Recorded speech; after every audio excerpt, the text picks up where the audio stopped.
The Widow, the Spy, and the Poisoned Quill. You think you know the story of American independence.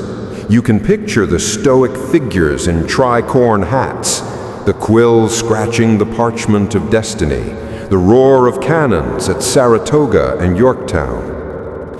But what if the revolution wasn't won by generals and statesmen alone? What if the most crucial intelligence, the secret that prevented the collapse of the Continental Army and secured the funding for victory, came from the most unexpected place? A young, sharp-witted widow running a small, failing dry goods store in the heart of British-occupied Philadelphia. Forget Paul Revere. Forget the Culper Ring. This is the story of a spy who never signed a ledger, never fired a shot, and whose code was woven not into invisible ink, but into the mundane texture of 18th century domestic life. Her identity was obscured not by a code name, but by the era's deepest cultural assumption that a woman's concerns began and ended at the hearth. This is the story of Elizabeth Eliza Delancey, a name scrubbed so clean from the historical record it is almost a ghost, yet a woman whose actions saved the fledgling United States from becoming merely a footnote in the history of the British Empire. Philadelphia, December 1777, the shadow of winter. The stench of unwashed bodies, stale beer, and wood smoke hung thick over Philadelphia. This was not the city of brotherly love. It was the capital of the British occupation. General Sir William Howe, a man famous for his relaxed discipline and love of good wine, held the city firm in his grasp. Upriver, George Washington and his ragtag army were freezing, starving, and disease-ridden at Valley Forge, a name that, in that brutal winter of 1777 to 1778, was synonymous with defeat.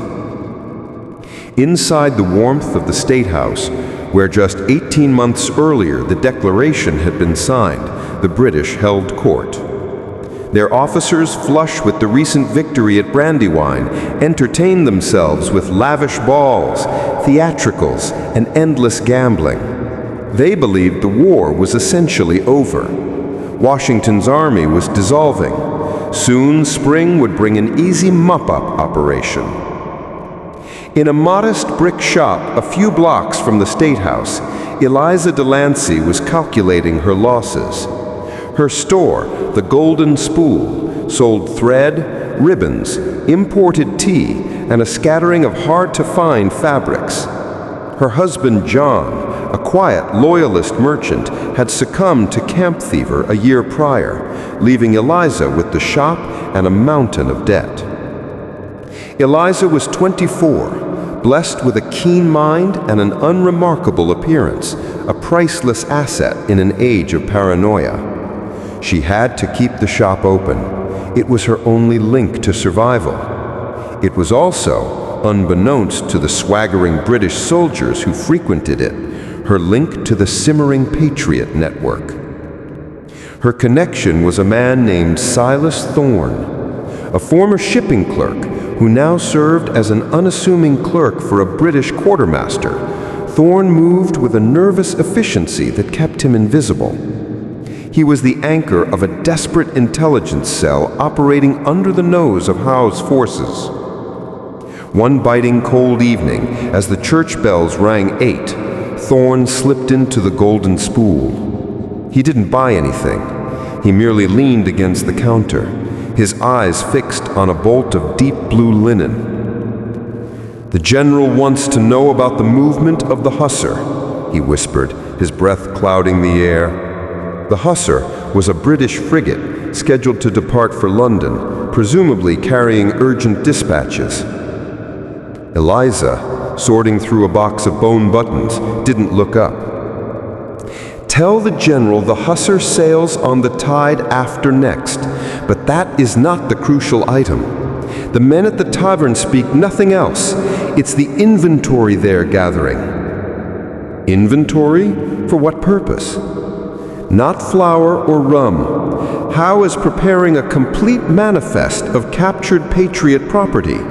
Everything taken from the chests of fleeing rebels, the warehouses, the seized homes. They are making a treasury of plunder to ship to London as proof of the colony's utter insolvency. They mean to sell it all, the silverware, the silks, even the captured printing presses, and use the profit to convince Parliament the war is already paid for. Thorne's face paled. This was more than just local news. It was a strategic bombshell. If the British could demonstrate they were funding the war with American assets and that the Patriot cause was financially bankrupt, the vital, wavering support of France and Spain would vanish instantly.